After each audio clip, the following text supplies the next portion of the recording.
बिस्मिल्लाहिर्रहमानिर्रहीम। अस्सलाम वालेकुम। मेरा नाम डॉक्टर मोहम्मद कासिम है और मैं इस वक्त न्यूज़ीलैंड के शहर डुनीडन में बैठा हूँ और मैं यहाँ यूनिवर्सिटी ऑफ ओटागो न्यूज़ीलैंड के अंदर एज ए रिसर्च फेलो काम कर रहा हूँ और साथ लेक्चरर। तो आज इस वीडियो का मकसद आपको ये बताना है कि न्यूज़ीलैंड ने कोविड-19 के ऊपर किस तरह कंट्रोल हासिल किया, क्योंकि इस वक्त न्यूज़ीलैंड के अंदर जो कम्युनिटी ट्रांसमिशन है ऑलमोस्ट एलिमिनेट हो चुकी है और सिर्फ 1 to 2 जो है केसेस पर डे आ रहे हैं। तो ये सारा यानी सक्सेस जो कोविड-19 के अगेंस्ट है वो न्यूज़ीलैंड ने कैसे हासिल की, उसकी क्या स्ट्रेटजीज थी,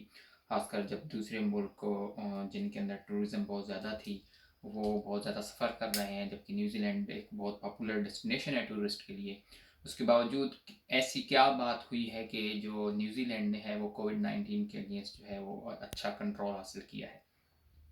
तो उसमें एक डिफरेंट तकरीबन 3-4 पॉइंट्स हैं जो इनकी मेन स्ट्रेटजी थी। एक तो ये है कि दुनिया की जो बाकी कंट्रीज़ हैं वो जो थे वो इसके ऊपर जा रहे थे कि हम फ्लैटन द कर्व स्ट्रेटजी थी कि जी किसी तरह जो है नंबर ऑफ जो डेली केसेस हैं वो जो है कम हो जाएं as compare to previous day, ताकि जो है डिसीज़ का कंट्रोल हो सके। लेकिन जो न्यूजीलैंड था उसकी जो फर्स्ट डे से जो स्ट्रेटजी थी वो थी eliminate the covid from the country. तो उसलिए सबसे पहले तो उन्होंने ये किया कि एक तो इनको एडवांटेज ये मिला कि जो आप जब न्यूजीलैंड का आप जियोग्राफी देखेंगे तो ये बेसिकली आइलैंड कंट्री है, तो इनको बॉर्डर कंट्रोल मैनेजमेंट क्या है कि बाकी कंट्रीज की निस्बत आसान थी। तो जब दुनिया में यानी अभी तक वायरसेस का स्प्रेड हो रहा था चाइना से दूसरी कंट्री के अंदर, तो अर्ली फरवरी के अंदर जो है New Zealand was the first country कि जिसने अपने ट्रैवल रिस्ट्रिक्शन स्टार्ट कर दी। सबसे पहले तो उसने ये किया कि जो भी कंट्री के अंदर एंटर हो रहा है उसके लिए कंपलसरी 14 डेज क्वारंटाइन उन्होंने कर दिया कि कंट्री यानी न्यूजीलैंड के अंदर जो भी किसी फॉरेन कंट्री से एंटर होगा उसको क्या है कि 14 डेज के लिए क्वारंटाइन होना पड़ेगा। और साथ ही उन्होंने ये किया था कि जो कंट्री उस टाइम चाइना और कोरिया यानी जो टॉप उसमें जा रहे थे डिसीज बर्डन के लिहाज से, उनके सिटीजन्स को बैन कर दिया एंट्री न्यूजीलैंड के अंदर। It was the first country who banned the citizen of the China or Korea to enter in the New Zealand. उससे इनको क्या है कि बहुत ज़्यादा एज मिला कि जो बाहर से आने वाले वायरस था उसको उन्होंने कंट्रोल कर लिया। फिर जब और उस वक्त इनके पास सिर्फ 28 पेशेंट्स थे। फिर जब इनको थोड़ा सा कम्युनिटी ट्रांसमिशन की तरफ इनको कंफर्म हुआ तो ये लेवल 2 पर चले गए। लेवल 2 में ये था कि सोशल डिस्टेंसिंग थी और उसके अंदर ये था कि ताकि कम्युनिटी के अंदर जो स्प्रेड है उसको रोका जाए। लेकिन फर्दर जब इनको पता चला कि कुछ थोड़े से ब्रेक्स हो रही हैं जहाँ जहाँ टूरिस्ट वगैरह आए थे, तो इन्होंने क्या किया कि कंट्री को लेवल 4 पर लेकर कंप्लीट लॉकडाउन किया। और अभी तक भी सिचुएशन ये है कि पूरा यानी 25 मार्च से लॉकडाउन हुआ था अनटिल 25 अप्रैल। लेकिन उसको अब इन्होंने क्या है कि जब वो कम्युनिटी ट्रांसमिशन ऑलमोस्ट कंट्रोल हुई तो अब ये लेवल 3 के ऊपर चले गए हैं। और अभी भी लेवल 3 पर भी ये है कि हम घर से बैठकर काम कर रहे हैं, जो भी है सिर्फ एसेंशियल सर्विसेज वगैरह ओपन हैं, जो भी जो आबाद रेस्टोरेंट्स हैं वो भी सिर्फ होम डिलीवरी या क्या है कि ऑनलाइन डिलीवरी के लिए हैं, उसमें रेस्टोरेंट्स वगैरह नहीं ओपन। और बाकी फिर इन्होंने ये स्ट्रेटजी बनाई हुई है कि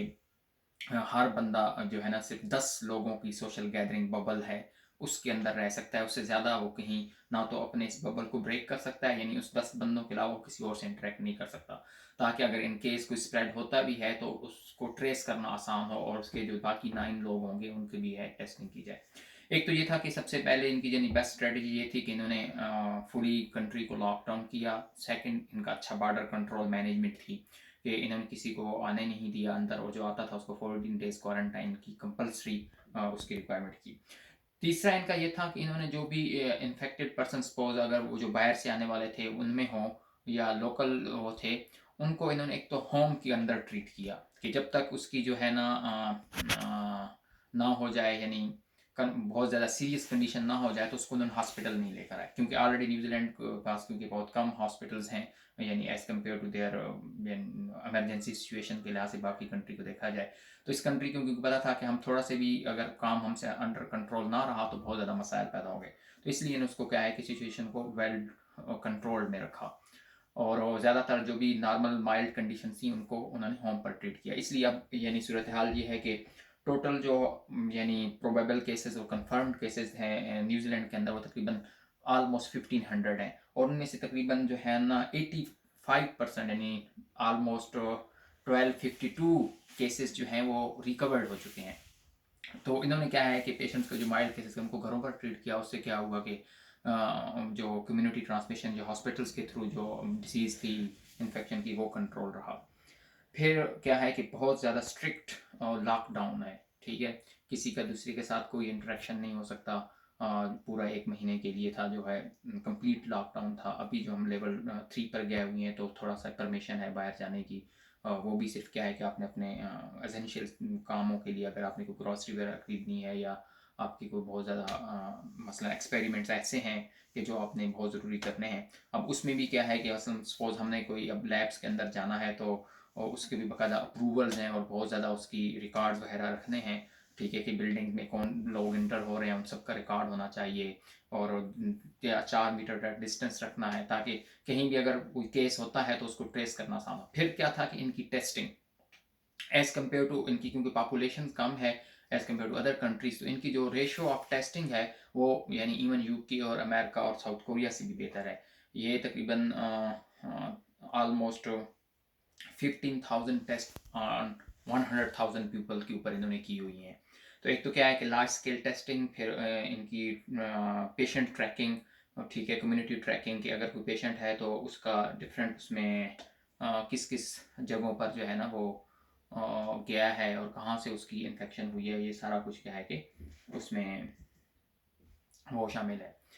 तो जिससे ये पता है कि इन कंट्री की ये 3-4 स्ट्रेटजीज थी कि एक तो कंट्री लॉकडाउन, ठीक है, और फिर बॉर्डर कंट्रोल, फिर पेशेंट की ट्रीटमेंट एट होम और until they are get the sphere, फिर स्ट्रिक्ट सोशल डिस्टेंसिंग, और फिर उसके अंदर यहाँ एक अच्छी चीज़ रही कि यहाँ की जो प्राइम मिनिस्टर है पॉलिटिकल यानी जसिंडा, उसका बहुत अच्छा रोल है। एक तो वो क्या है कि कम्युनिटी इंटरेक्शन में बहुत एक्टिव है, इवन अपने फेसबुक के थ्रू वो रोज़ लाइव आती है, लोगों से डिफरेंट कमेंट्स लेती है, जिसको कोई प्रॉब्लम्स होती हैं, कहीं वायलेशंस हो रही होती है, उससे वो खुद डायरेक्ट उसके ऊपर एक्शन लेती है। तो यहाँ जो बेसिकली था एक साइंस और गवर्नमेंट की जो गुड गवर्नेंस है उसके कम्बिनेशंस के थ्रू इन लोगों ने काम किया है, और अपने की जो भी इनको साइंटिफिक एडवाइस मिली उस पर उन्होंने फ़ौरन अमल किया। अब जबकि हमारे कंट्री या इवन यूएस के अंदर देखें कि उनकी जो एडमिनिस्ट्रेशन थी, उनके साइंटिस्ट उनको बता रहे थे कि कंट्री को लॉकडाउन की तरफ जाएं या लार्ज स्केल टेस्टिंग की तरफ जाएं, तो उनकी जो पॉलिटिकल लीडरशिप थी वो उसको सीरियस नहीं ले रही थी। Same is the case with the Pakistan, कि हम पाकिस्तान में भी बताया जा रहा था कि अर्ली स्ट्रिक्ट लॉकडाउन किया जाए, तो वो नहीं हो सका, फिर लार्ज स्केल टेस्टिंग नहीं हो सकी, और टेस्टिंग की भी जो फैसिलिटी थी सिर्फ एनजीओज़ के थ्रू हो रही थी। अभी गवर्नमेंट स्लोली उसके ऊपर जा रही है, तो अब आप देख रहे हैं कि आजकल पाकिस्तान में तकरीबन टेस्टिंग क्योंकि अच्छी हो गई है, हमारी भी तकरीबन 8,000-9,000 टेस्ट पर डे हो रहे हैं, तो अब हमें क्या है कि डेली के 1,800-700 पेशेंट्स मिल रहे हैं। तो यही इस कोविड-19 को है। एक तो क्या है कि सोशल डिस्टेंसिंग यानी लोग क्या है कि एक दूसरे से दूर रहें, ठीक है, उसको वायलेट ना करें, और दूसरा क्या है कि टेस्टिंग बेहतर है, फिर गुड गवर्नेंस कि गवर्नमेंट जो हो वो जो भी कहीं भी आउटब्रेक हो रही है उसको स्ट्रिक्टली देखे, उसको मैनेज करे, और लोगों के साथ कंटेक्ट में रहे, और जो भी इंफॉर्मेशन आ रही है वो लोगों को पास करे, क्योंकि यहाँ क्या है कि सपोज़ कोई पेशेंट मसलन हमारी लाइब्रेरी या किसी एरिया में पाया गया है तो सबको उस एरिया के लोगों को मैसेज जाता है कि भाई ये एरिया जो है इन्फेक्टेड है, यहाँ से अवॉइड करें। तो ये ट्रैकिंग ऑफ पेशेंट और जो इन्फॉर्मेशन आ रही है फौरी उसको दूसरों को पास करना, ये वो चीज़ें हैं कि जिनसे क्या है कि न्यूजीलैंड ने सक्सेस हासिल की है। अभी तक भी दो हम इसको सक्सेस जो है इनकी प्राइम मिनिस्टर उसको कंसिडर नहीं कर रही जब तक क्या है कि बिल्कुल ज़ीरो केसेस नहीं हो जाते और कंप्लीट वो उसका एलिमिनेशन नहीं हो जाती। तो अभी हम उम्मीद करते हैं कि पाकिस्तान में भी इंशाल्लाह जल्द इसके ऊपर कंट्रोल होगा और लोगों की इस वबा से जान छूटेगी इंशाल्लाह। अस्सलाम वालेकुम।